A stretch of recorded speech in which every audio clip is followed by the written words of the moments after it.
Of course, there was Super Adam in Istanbul, which also featured another flip-flopping super shyster. Turkish pop cinema can be confusing for modern audiences. One minute you're watching some slam bang action clearly aimed at the kiddies, whilst the next you're smack dab in the middle of a sexed up, drug-fueled loving.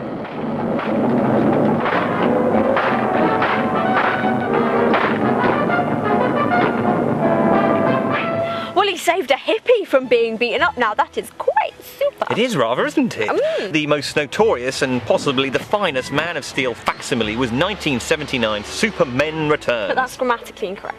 Like a lot, well, the film itself is pretty much incorrect, let's be honest. Like your face. Like your face, like your dog's face.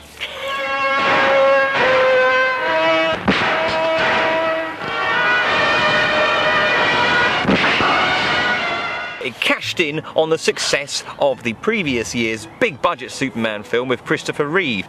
The Turkish Superman was much more of a badass, putting his X-ray vision to particularly good use. Such as? Ogling at ladies' undergarments. Oh, yay. Super perv!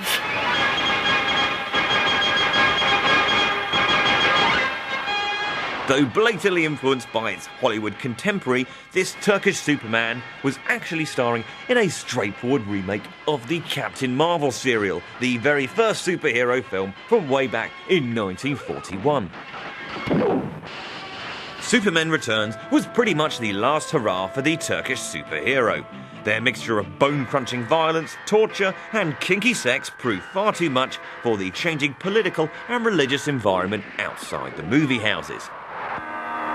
Well, he looked suspiciously similar to the American one. Yeah? Same costume, same music, pretty much as blatant as it gets, but the same special effects, really. Well, they were good. I mean, he did leap, he leapt a lot. He did, he flew, basically. Well, I think it was more like a doll. Probably was a doll, to be honest with you.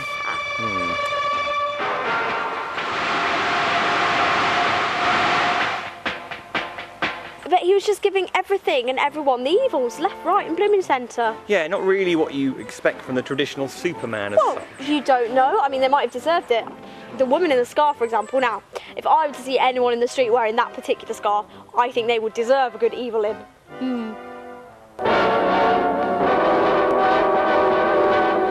And finally, to top it all off, is Free Dev Adam, or Free Mighty Men from 1973. It features El Santo teaming up with Golden Age hero Captain America to take on an evil Spider-Man. Well, just how evil is this evil Spider-Man of which you speak? You wait and see. Not only has he got terribly evil eyebrows, he does horrible things with rodents.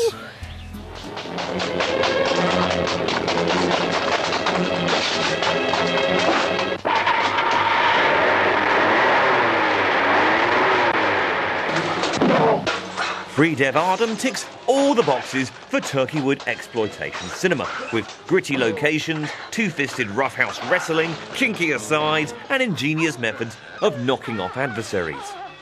Ali! Çalıştırın!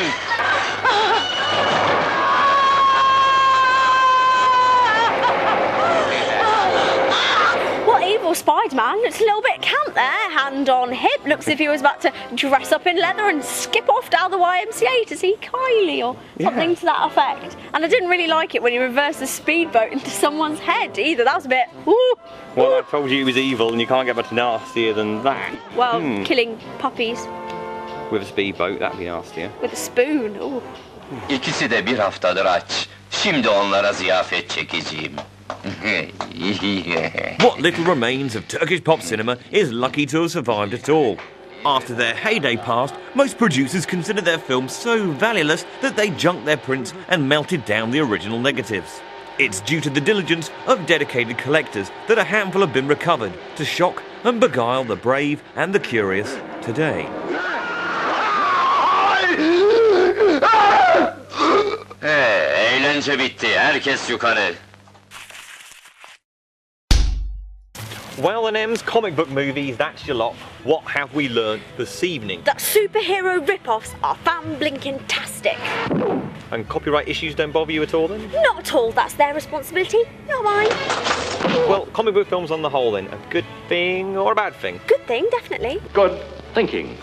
Robin. Any stick in your mind? Well, Argo Man was quite good. Kill each other. And also Golden Bat was very unusual. Well, that's the Japanese for you. They love to be unusual, unpredictable, and lots of other words. That's why I love them so. If you love them that much, get a load of them, put them in a box. In a box. You could get them out, get them to entertain you a bit, maybe do a little dance, sing a little song, something like that, maybe make you an asparagus lion.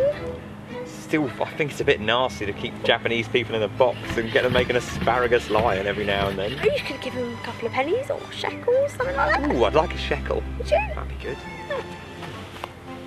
There you go. Well, it's not really a shekel, but thank you anyway. That's I'll my cherish it. pleasure. You better.